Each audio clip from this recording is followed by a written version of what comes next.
الراعي الماسي، شركة الأحلام لصناعة الإسفنج والمراتب. الراعي الذهبي، شركة رئيس الخمس.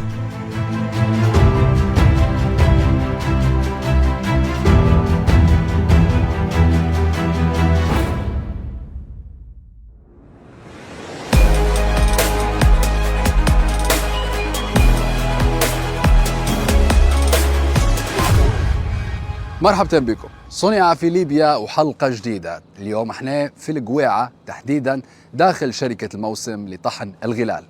داخل شركة الموسم في 3 مصانع، مصنع الدقيق ومصنع الأعلاف ومصنع المكرونة. حنتعرف اليوم على مراحل تصنيع الدقيق بالكامل، بداية من وصول القمح إلى صورة المنتج بشكل نهائي. نبدو مراحل التصنيع، خليكم معنا.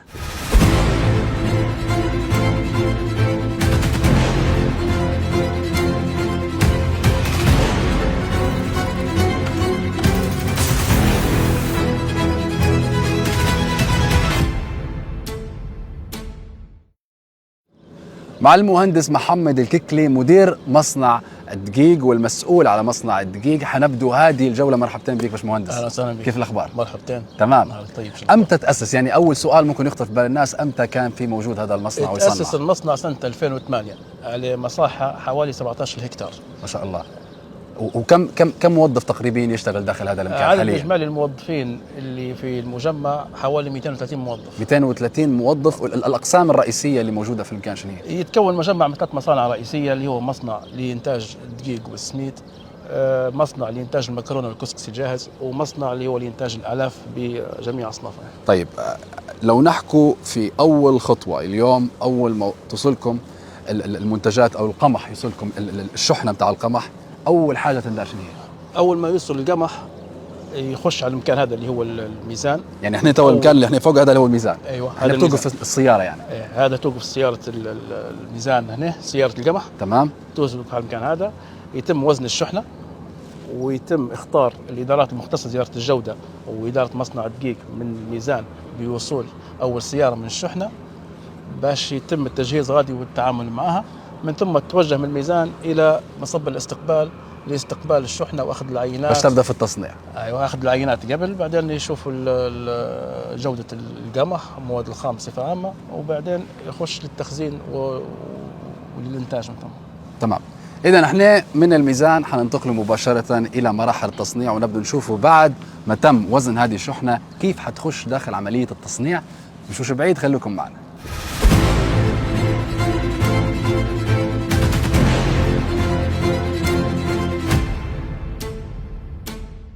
كملين معكم في مراحل التصنيع. بعد ما حكينا على مرحلة الميزان اللي يتم وزن فيها السيارة اللي جايبة شحنة القمح، حتتجه السيارات للمساحة اللي وراي حاليا باش انها هي تفرغ الشحنة متاعها. باش مهندس، خلينا نحكوا على المرحلة هي، يعني أول ما بتوصل السيارة هنا كيف يتم تفريغ هذه السيارات في المرحلة هي تحديدا؟ أول ما توصل سيارة القمح للموقع هذا يتم إيقافها مؤقتا لسحب العينات. أول خطوة بقلم سحب العينات. هذا اسمه قلم سحب العينات. هذا قلم سحب العينات. تمام. هذا قلم خاص بسحب العينات من الشاحنة، يتم بطريقة علمية بحسب توجيهات إدارة الجودة.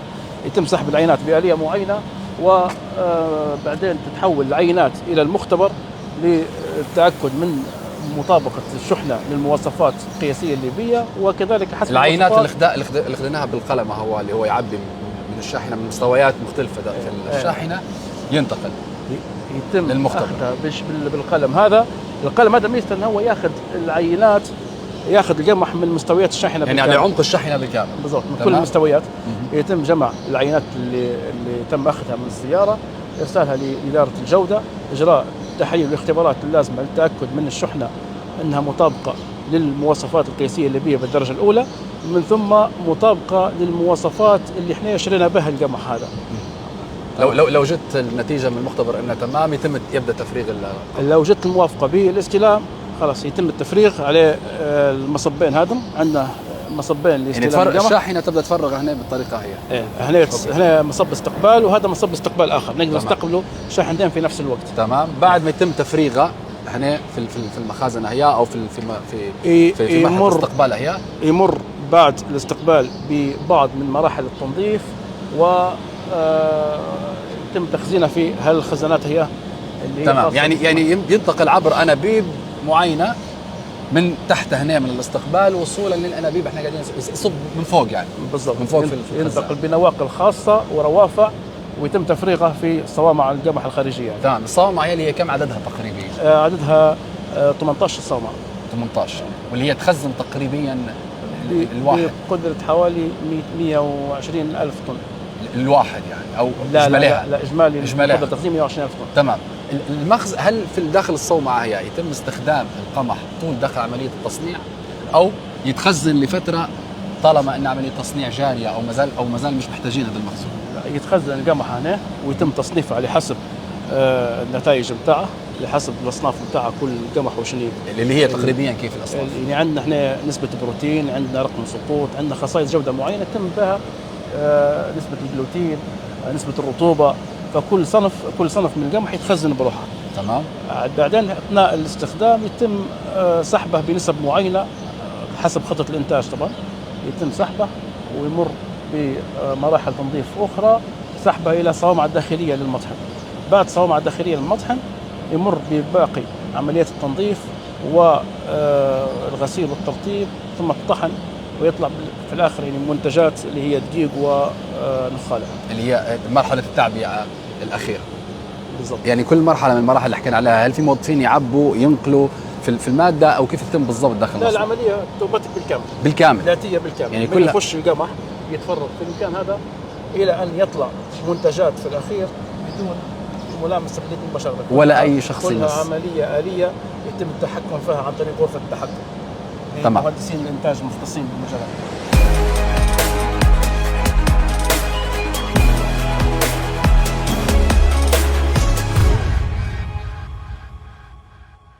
باشمهندس مساء الخير. اهلا وسهلا باشمهندس، كيف حالك؟ جنبك تفضل.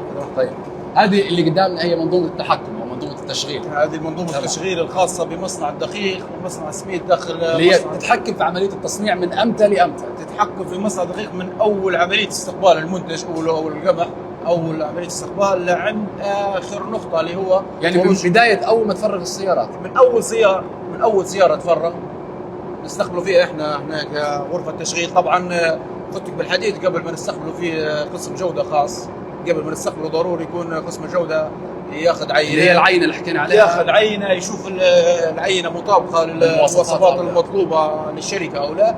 طبعا ناخذ امر ان احنا الامور تمام ونستلم العينه، نستلمه في العينه بناء على العينات او التقارير الوارده لنا من مختبر الجوده، نوع القمح اللي جاي حسب التحاليل المخبريه. يعني لو توم الموافقه عليه حتفتحوا انتم عمليه الانتاج او عمليه تصنيع؟ نحن الاستقبال احنا قاعدين في المرحله الاولى، مرحله الاستقبال. طبعا بعد اخذ اللي هي بتحط في الصوامع، هي صوامع رئيسيه بناء على التحاليل المخبريه الوارده الينا من قسم المختبرات او المختبر الشركه، نصنف المنتج عليه نحطوه في الصوامع الخاصه به. طبعا اللي هي الاشكال اللي قدام هذه صوامع خارجيه، صوامع تغسيل اللي هي خارجيه. من هنا تقدر تفتح او تسكر، من هنا تحكموا فيه كله من عندنا احنا هنا من غرفه الكنترول الرئيسيه. نستقبله في المنتج بناء على نوعه هو حسب المنتج اللي نبوح ليه. مثلا احنا عندنا عده منتجات داخل الشركه زي ما تعرف، منتجات من دقيق حلويات، دقيق كامل، دقيق بريوش، السمدين، عده اصناف. لا طبعا السمدين صنف خاص به، صوامع خاصه يعني به. تو انت تحكي على انا قاعد اتكلم عن الدقيق. تمام اوكي. نستقبلوه في صوامع المخصصه ليه، صوامع تخزينيه. طبعا احنا عندنا هذه الصوامع التخزينيه زي ما انت شايف، هذه الخارجيه، هذه صوامع خارجيه اللي مرت عليها قبل شويه، وعندنا صوامع داخليه. نستقبل المنتج في الصوامع الداخليه. امتى ينتقل المنتج من الداخل للخارج، من الخارج للداخل الصوامع الداخليه؟ على حسب طلبنا احنا وطلب الاداره الرئيسيه للمنتج اللي يبوه شنو هو منتج خبز او حلويات أو يعني ما ينتقلش من الصوامع الخارجيه الا لو احتجتوه في التصنيع. احنا في التصنيع اليومي هذا، بس في تصنيعنا اليومي ندخلوا القمح لصوامعنا الداخليه. طبعا فيها قبل احنا اول ما نستقبلوه في عندنا قسم نظافه مبدئيه، يعني حاجات زي ما تقول الحاجات الكبيره شويه والحاجات اللي كلها تتحكم فيه انت من هنا، كلها غربله ويمر بعمليه غربله مبدئيه. يعني هذا قبل ما يخش المنتج مرة انك تقولوا احترازيه. بعدين نستقبلوا المنتج على صوامعنا احنا الداخليه ويبدا التعامل معاه. من هنا تبدا التعامل معاه اول مرحله بالنسبه لنا احنا، اول مرحله في الانتاج في قسم نظافه خاص. مراحل النظافه هي انت عارف ان الناس ممكن اكثر شيء تركز عليه في اي منتج هي نظافته وجودته. طبعا المصنع مراحل النظافه كيف شكلها بالضبط؟ طبعا الالات اللي عندنا احنا داخل المصنع من احدث الالات الموجوده يعني في الانتاج الدقيق واول تنظيف المنتج هذايا.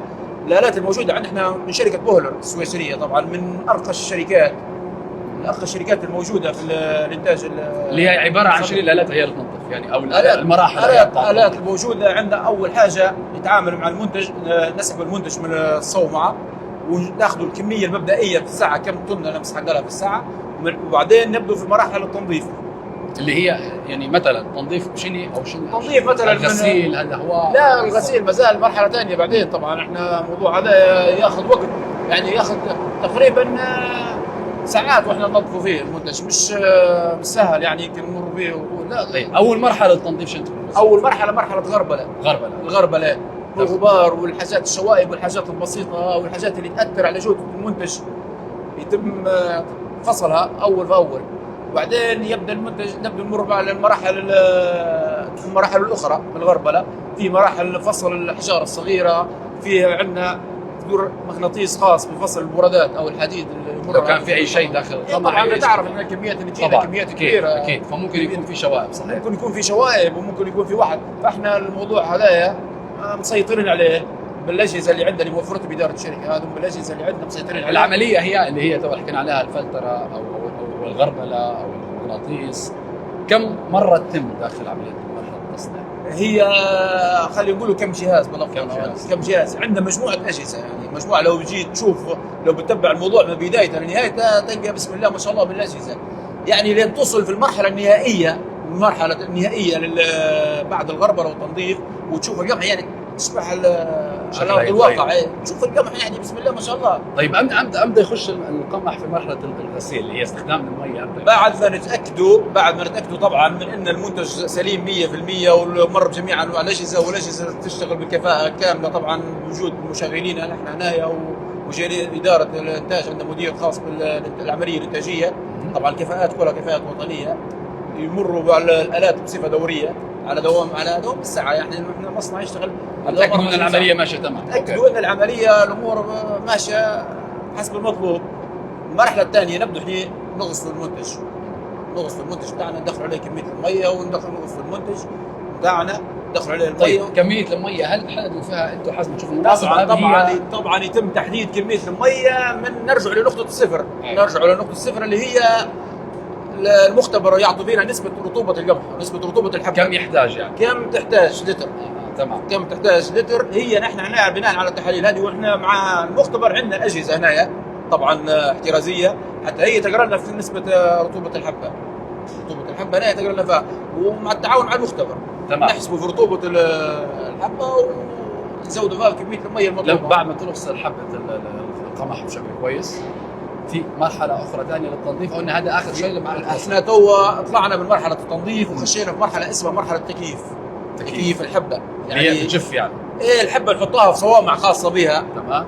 تقعد صومعة خاصة بها تقريبا لمدة 12 ساعة أو شيء من ذلك. تبدأ الحبة تمتص المية.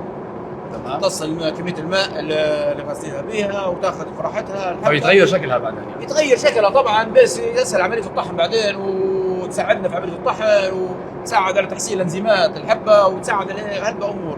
خلوه 12 ساعه تقريبا داخل الصوامع الموجوده الخاصه بالتكييف، وبعدين حولوا لي صوامع اخرى. الصوامع الثانيه هذه خلاص احنا وصلنا للمرحله الاخيره.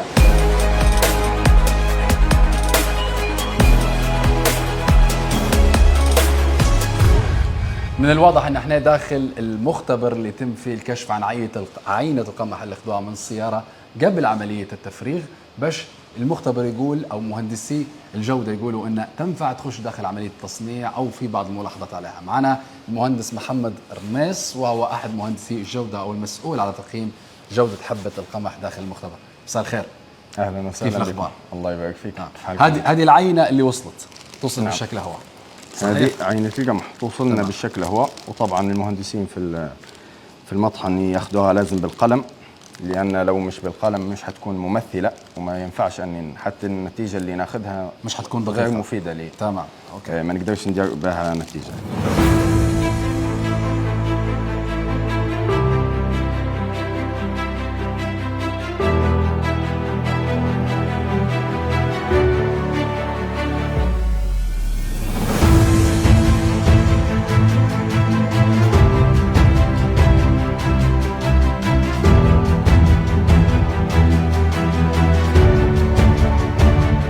تقسيمه حتكون يعني ممثله خلينا نقول. توا نوزنوا ناخذوا منها بعد التخليط شويه تخليط بسيط، ناخذوا منها 300 جرام على حسب الميزان. احنا حاليا انت حتحط 300 جرام. حنحط 300 جرام. تمام. بسم الله. هذه هي العينه اللي بنختبرها. تمام. اوكي. بسم الله. عينه مناسبه جدا 300 جرام. 300 تقريبا. لا 300 مقتوله. لازم تكون مقتوله. لا نتحروا في الدقه فقط. يعني تو المرحله هي اللي بنطلعوا فيها شوائب. تو نشوف الشوائب، نشوفوا الحبوب المصابه، نشوفوا لو في اصابات حشريه، لو في حبوب غريبه، لو فيه اي شيء مش عاجبنا، لو فيه يقولوا لها شبه صلبه زي هذه مثلا. نشوفوا له كله. وطبعا هو بينزل الصغير. لو نشوفوا ضمور اللي هي حبه قمح صغيره حتفوت من الفلاتر، فهذا وزن على الفاضي يعني. فكله نشوفوه. اللي بينزل تحت اللي هي الشوائب. اللي بينزل تحت. وفي طبعا في شوائب اكبر حتى من الواحد، فهذه بنحولها باليد. يعني تو انت بتوزن الشوائب هي باش تعرف نسبتها قديش كانت في 300 جرام تاع العينه، صح؟ بالضبط. نسبتها من 300 جرام. اوكي. بسم الله. وشنو هي النسبه اللي تعتمد عليها اللي تقول انها تمام؟ او المواصفه الليبيه، وهي درجات طبعا المواصفه الليبيه، اولى او ثانيه وثالثه واربعه وخمسه. طبعا هالبعوامل 3.6 نقسموها طبعا على العين على 300 ونضربها في 100، وبهذا تطلع لنا النسبه. النسبه اللي تحدد فيها ان الامور تمام قديش تكون تقريبا؟ لو اقل من 2 ممتاز. لو اقل من 2 تمام. في المية. اوكي. طيب عمليه حسابيه بالهاتف او بالاله الحاسبه بعد ما تطلع لك هذه بالنسبه للشوائب. تمام. اللي بعدها عندنا فحص اخر المفروض يكون لحبه عندنا فحوصات. وهذا الهكتوليتر، جهاز قياس الوزن النوعي. اوكي. جهاز بسيط جدا. تمام. بعد ما تعبى الجهاز، بسم الله، انتهينا. تمام. شنو اللي صار بالضبط تو؟ طاحت الكميه اللي هنا في عندي زي الوزن هنا، ينزل بسرعه وينزل معاه الكميه، وبعدين سكرت. تو هذا ربع لتر، مؤكد ربع لتر. بنوزنه هذا باش نعرفوا مقدار ربع لتر من القمح هذا كم. تمام. كل ما كان الوزن اعلى كل ما كان القمح افضل. هذا جهاز كشف الرطوبه يعني. تمام. الرطوبه تحديدها يعني تكون لازم اقل من 12.5. هذا خلاص القمح غير مقبول، لان انت شاري اقل من 12.5. اقل من 12.5. تمام. وما زال عندنا هذا جهاز الفول النمبر، رقم السقوط. طبعا ما نقدرش. رقم السقوط اللي هو شنو بالضبط يعني؟ اختبار نشاط انزيم الفا اميليز، اللي هو يعني شنو في حبه القمح يعني ببساطه هيك للناس نشاط تفهم. الانزيم يعطي هالبدلالات. واحده منهم مثلا القمح قديم او مخزن. هذا تمام. طبعا ما يضرنا، وهذه معلومه لازم نعرفها. هذه بتكتبها انت في النتيجه بتاعك النهائيه. طبعا كل ما زاد عن نسبه كل ما عجبنيش انا فنبلغهم عليه. تمام. يعني اختبار مهم حتى هو، لكن ما نقدرش نديرها الا لما تطلع نتيجه الرطوبه، لان يعني بعد الرطوبه نحدد كميه العينه. تمام. العينه كان الرطوبه عاليه العينه حتزيد، كل ما تنخفض عندي جدول لازم ندير به. طيب بعدين النتائج هذه كلها تدون في الارشفه. تمام. ويتم ارسالها للاداره اللي هي على ضوءها هنا يشوفوا هم. يتم ارسالها للاداره ويتم ارسالها للمطحن للانتاج في المطحن.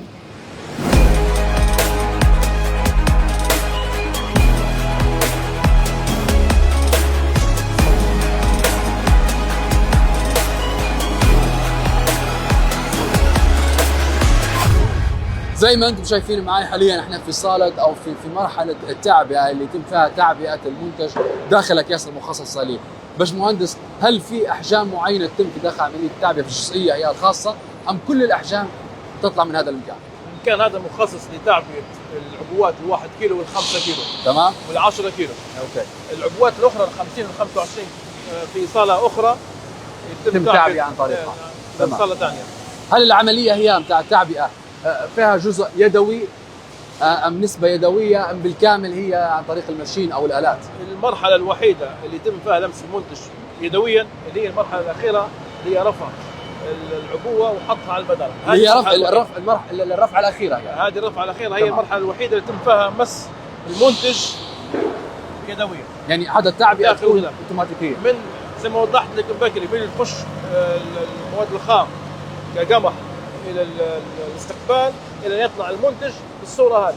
هذه المرحله الوحيده اللي يتم فيها التعامل يدويا مع المنتج. طيب بعد ما هنا تعبى المنتج يبدا يكون جاهز لمرحله التسويق، وانه يكون موجود في الاسواق بشكل يعني طول، يعني ما فيش فتره انتظار او في تخزين او ما الى ذلك. غالبا تكون فتره الانتظار الكبيره اللي هي داخل الخزانات قبل التعبئه. تمام. في فتره حجز بسيطه يتم هنا حجزها لين يتم الافراج عليها عن طريق اداره الجوده. طبعا اداره الجوده بياخذوا في عينات بشكل مستمر اثناء التعبئه، اثناء الانتاج وتعبئه الخزانات اللي هو بتاع المنتج، بياخذوا باستمرار في عينات بتاعهم ويعطوا فينا في حاله انها صارت في اشكاليه يبلغونا مباشره. بعد ما يتم التعبئه يجوا مهندسين الجوده ياخذوا باستمرار عينات عشوائيه من العبوات يحللوا فيها، ياخذوا في قراءات معينه بس يتاكدوا ان المنتج حتى بعد ما اصبح جاهز من مطابقه الوزن العبوه الى مطابقه المنتج المواصفات والمواصفات الداخليه بتاعنا احنا، فرق بين دقيق الخبز ودقيق البيتزا ودقيق الحلويات وكافه حسب نوع كل دقيق. حسب كل نوع دقيق ياخذوا في عينات عشوائيه باستمرار ويديروا لها اجراء الاختبارات الخاصه بها، ولو في اي شيء يبلغونا مباشره.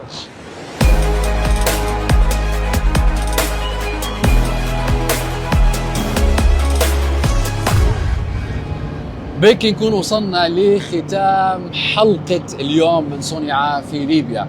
حكينا فيها على تفاصيل صناعة منتج الدقيق، تعرفنا عليه من شركة الموسم، واللي هو صناعة ليبية محلية 100%. دائما نقول ان الصناعة مهما كانت بسيطة ومهما كانت خطواتها بسيطة فأكيد هي تعطي أمل ان الأيام أو السنين الجاية تكون في عندنا صناعة أكبر وأضخم.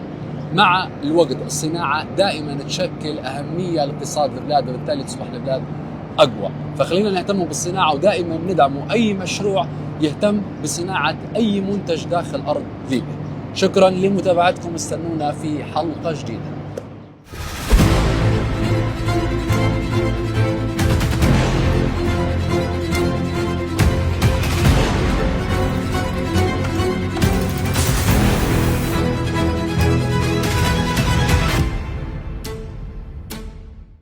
الراعي الماسي، شركة الأحلام لصناعة الإسفنج والمراتب. الراعي الذهبي، شركة رايس الخمس.